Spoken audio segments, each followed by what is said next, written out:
Friends எல்லாருக்கும் வணக்கம். இன்றைக்கி நம்ம சேனலில் ஒரு சூப்பரான தந்தூரி சிக்கன் தான் செய்ய போகிறோம். வாங்க அது எப்படி செய்கிறதுன்னு, அதுக்கு என்னென்ன தேவைன்றது வீடியோக்குள்ளே போய் பார்க்கலாம். எப்போவுமே தந்தூரி சிக்கன்னா நம்ம ஹோட்டலில் தான் போய் சாப்பிட்ணுன்னு நினைப்போம். ஆனால் ஹோட்டல் இல்லாமல் நம்ம வீட்லேயே ரொம்ப ஈஸியாக செய்யலாம். செலவும் கம்மி. வாங்க அது எப்படி செய்யுதுன்னு பார்க்கலாம்.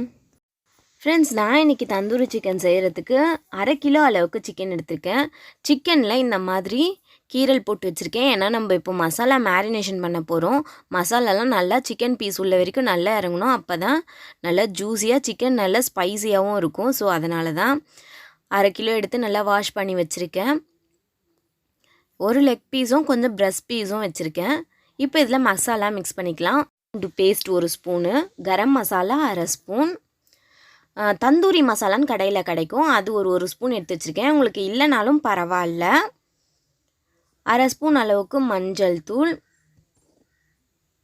1/2 ஸ்பூன் அளவுக்கு மிளகாய் தூள், தேவையான அளவு உப்பு. தந்தூரி மசாலா கிடைக்கலனா நீங்கள் தனியாத்தூள் 1 ஸ்பூன், சீரகத்தூள், சோம்புத்தூள் இது சேர்த்துக்கலாம். தந்தூரி மசாலா இருந்ததுன்னா அது மட்டும் 1 ஸ்பூன் எடுத்துக்கிட்டால் போதும். ரொம்ப சிம்பிளான இன்க்ரீடியன்ட்ஸ் தான். இந்த மசாலாஸ் கூட 2 ஸ்பூன் அளவுக்கு நல்லா கெட்டியான தயிர் எடுத்து வச்சுருக்கேன். அதை ஃபஸ்ட்டு சேர்த்துக்கலாம். 1 எலுமிச்சம்பழம். இப்போ நான் இந்த பாத்திரத்துலேயே 2 ஸ்பூன் அளவுக்கு தயிர் சேர்த்துக்கிறேன். எடுத்து வச்சுருக்க மசாலா, இஞ்சி பூண்டு பேஸ்ட் 1 ஸ்பூன் அளவுக்கு, மிளகாய்த்தூள், இது வெறும் மிளகாய்த்தூள், கரம் மசாலா, தந்தூரி மசாலா 1 ஸ்பூன், மஞ்சள் தூள், உப்பு தேவையான அளவுக்கு சேர்த்துக்கோங்க. இப்போ எல்லா மசாலாஸும் சேர்த்தாச்சு. 1 எலுமிச்சம்பழம் எடுத்து வச்சுருக்கோம் இல்லையா, அதோட ஜூஸ் மட்டும் பிழிஞ்சு வச்சுக்கலாம். எல்லா ஸ்பைசஸும் சேர்த்தாச்சு. இப்போ நல்லா இதை மிக்ஸ் பண்ணிக்கலாம். இப்போது சிக்கன் துண்டுகளை எடுத்து மசாலாவில் நல்லா பெரட்டி விட்டுக்கலாம். மசாலா சிக்கன் துண்டுகள் உள்ள வரைக்கும் போகட்டும். அந்த அளவுக்கு நல்லா இந்த கீரல் போட்டு வச்சுருக்கோம் இல்லையா, அது உள்ளெல்லாம் நல்லா மசாலாவை கலந்து விட்டுடலாம். அப்போ தான் மசாலா உள்ள வரைக்கும் நல்லா சிக்கன் பீஸில் இறங்கும். சிக்கனில் நல்லா மசாலா கலந்து வச்சாச்சு. இப்போ நான் இதை வேறு பாத்திரத்துக்கு ஷிஃப்ட் பண்ணிட்டேன். இதை நான் அப்படியே ஃப்ரிட்ஜில் குறைந்தபட்சம் 4லேருந்து 6 மணி நேரம் நல்லா ஊறணும். அப்போ தான் நம்மளுக்கு தந்தூரி சிக்கனில் நல்லா மசாலா இறங்கி சூப்பராக கிடைக்கும். நீங்கள் நைட்டு இந்த மாதிரி ஊற வச்சுட்டு காலையில் செய்கிறதா இருந்தாலும் ஓகே, இல்லை காலையில் ஊற வச்சுட்டு ஈவினிங் டைம் போல் செஞ்சு தரதா இருந்தாலும் ஓகே. ரொம்பவே டேஸ்ட்டாக இருக்கும். அப்போ தான் மசாலா ஸ்பைஸ்லாம் நல்லா உள்ளே இறங்கும். இப்போது ஒரு 6 மணி நேரம் போல் ஆயிடுச்சு. நான் அடுப்பு பற்ற வச்சு ஒரு பேன் வச்சுக்கிட்டேன். நான் இன்றைக்கி பேனில் தான் செய்ய போகிறேன். தந்தூரிக்கு தந்தூரி அடுப்பு வேணும். அந்த ஸ்மோக்கி ஃப்ளேவர் தான் தந்தூரிக்கே ரொம்ப மெயினானது. நான் இப்போ வீட்லேயே இந்த தவாவில் எப்படி அதை செய்கிறேன்றதை பார்க்கலாம். தந்தூரி அடுப்பு இல்லாமல் இப்போ ஊற வச்ச சிக்கன் துண்டுகளை எடுத்து வெளியே வச்சாச்சு. தவா நல்லா காஞ்சதும் 2 ஸ்பூன் அளவுக்கு எண்ணெய் சேர்த்துக்கிட்டேன். எண்ணெய் சேர்த்து இப்போது சிக்கன் பீஸ் ஒன்று ஒன்றா எடுத்து வைக்கிறேன். அடுப்பு சிம்மில் வைக்கணும். ரொம்ப ஹைலியும் இருக்க வேண்டாம், மீடியம்லேயும் இருக்க வேண்டாம். சிக்கன் நல்லா பொறுமையாக வேகணும். ஸோ சிம்மில் வச்சிடலாம். இப்போ நான் ஒரு 3 பீஸ் சிக்கன் மட்டும் சேர்த்துக்கிட்டேன். இதை மட்டும் சிறிய தீயில வச்சு வேக வைக்கலாம். சிக்கன் வேகிற கேப்பில் நான் ஒரு தந்தூரி சிக்கனுக்கு ஏற்ற மின்ட் சட்னி பண்ண போகிறேன், புதினா சட்னி. அதுக்கு என்னென்ன தேவைன்னு பார்க்கலாம்.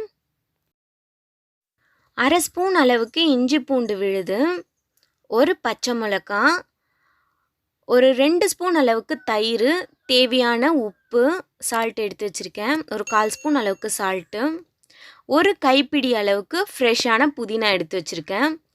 இப்போ இதெல்லாம் ஒரு மிக்ஸி ஜாரில் சேர்த்து ஃபைன் பேஸ்ட்டாக அரைச்சி கொண்டு வரலாம். அரைச்சி கொண்டு வந்தாச்சு. இப்போ அதில் ஒரு 1/2 லெமன் எடுத்து வச்சுருக்கேன். அந்த ஜூஸை பிழிஞ்சு விட்டுக்கலாம். இந்த தந்தூரி சிக்கனுக்கு இந்த மின்ட் சட்னி ரொம்பவே டேஸ்ட்டாக இருக்கும். நம்ம ரெஸ்டாரண்ட்லேயும் இந்த மாதிரி சட்னி தான் நம்மளுக்கு கொடுப்பாங்க. ரொம்பவே யம்மியாக இருக்கும். இப்போ லெமன் ஜூஸ் சேர்த்துட்டு நல்லா கலந்து விட்டாச்சு. அவ்வளோதான், சட்னி ரெடி. இப்போ சிக்கன் எப்படி இருக்குன்னு போய் பார்க்கலாம். சிக்கன் ஒரு பக்கம் நல்லா வெந்தாச்சு. இப்போ நம்ம அடுத்த பக்கம் திருப்பி போட்டுடலாம். இந்த பக்கம் ஒரு 3லேருந்து 4 நிமிஷம் விட்டாச்சு. இப்போ அடுத்த பக்கமும் அதே மாதிரி நம்ம 3லேருந்து 4 நிமிஷம் விட்டுடலாம். இதே மாதிரி ஒவ்வொரு பக்கமும் நல்லா திருப்பி போட்டு சிக்கனை ஒரு 85% அளவுக்கு இந்த தவால வேக வச்சு எடுத்துக்கலாம். ரொம்ப நேரமும் சிக்கனை அடுப்பில் வேக வைக்கக்கூடாது. சிக்கன் வந்து ரொம்ப ரப்பரியாக ஆகிடும். நம்ம அதுக்கு கரெக்டான அளவு டைம் வேக கொடுத்தா தான் நல்லா சாஃப்டாக ஸ்பாஞ்சியாக இருக்கும். ஓகே, எல்லா பக்கமும் தவால திருப்பி போட்டாச்சு. 85% அளவுக்கு நல்லா வெந்துடுச்சு. இப்போ நெக்ஸ்ட் என்ன பண்ணணும்னா, உங்ககிட்ட இந்த மாதிரி க்ரில் பிளேட் இருந்ததுன்னா இதை அடுப்பில் வச்சுக்கோங்க. நம்ம ஃபுல்கா செய்கிறதுக்கெலாம் வாங்கி வச்சுருப்போம் இல்லையா, இந்த மாதிரி இருந்ததுன்னா எடுத்து வச்சுட்டு இப்போது அது மேலே நம்ம சிக்கன் பீஸ்லாம் வச்சோன்னா நம்மளுக்கு நல்ல ஒரு ஸ்மோக்கி எஃபெக்ட் கிடைக்கும். நம்ம ஹோட்டலில் சாப்பிட்ற தந்தூரி மாதிரியே நம்மளுக்கு 100% டேஸ்ட்டோட அதே ஸ்மோக்கி எஃபெக்டோட சிக்கன் வந்து ரொம்ப சூப்பராக எம்மியாக இருக்கும். இதில் ஒரு 2லேருந்து 3 நிமிஷம் நல்லா நம்மளுக்கு அந்த ஸ்மோக்கி ஃப்ளேவர் ஏறும். ஸோ ரொம்பவே நல்லாயிருக்கும். ஓகே, சிக்கன் நல்லா எனக்கு ஸ்மோக்கி எஃபெக்ட் நல்லா கிடச்சிச்சு. சிக்கனும் நல்லா வெந்தாச்சு. இப்போ நான் எடுத்துக்க போகிறேன். ரொம்ப எம்மியான நம்மளுக்கு ரெஸ்டாரண்ட் ஸ்டைலில் தந்தூரி சிக்கன் ரெடி. நான் மயோனீஸ் ஒரு ஸ்பூன் எடுத்து வச்சுருக்கேன். அந்த மின்ட் சட்னியும் வச்சுருக்கேன். இப்போ தந்தூரி சிக்கன் ரெடி ஆகிடுச்சு, சாப்பிட்டுடலாம். இப்போ பாருங்கள், சிக்கனை நான் 2 விரல்லையே பிச்சு எடுக்கிறேன். ரொம்ப சாஃப்டாக அது பாருங்கள், சூப்பராக இருக்குது. சிக்கனும் சூப்பராக வெந்திருக்கு சாஃப்டாக. கரெக்டான டைமில் கரெக்டான பதத்தில் இருக்குது. இப்போ மயோனீஸ் தொட்டு சாப்பிட போகிறேன். ரொம்பவே எம்மியாக இருக்குங்க. நீங்களும் வீட்டில் இதே மாதிரி தந்தூரி சிக்கன் செஞ்சு சாப்பிட்டு பாருங்கள். எப்படி இருந்ததுன்னு எனக்கு கமெண்ட் பண்ணுங்கள். நம்ம சேனல் பிடிச்சிருந்தா சேனலை மறக்காமல் சப்ஸ்கிரைப் பண்ணிவிடுங்க.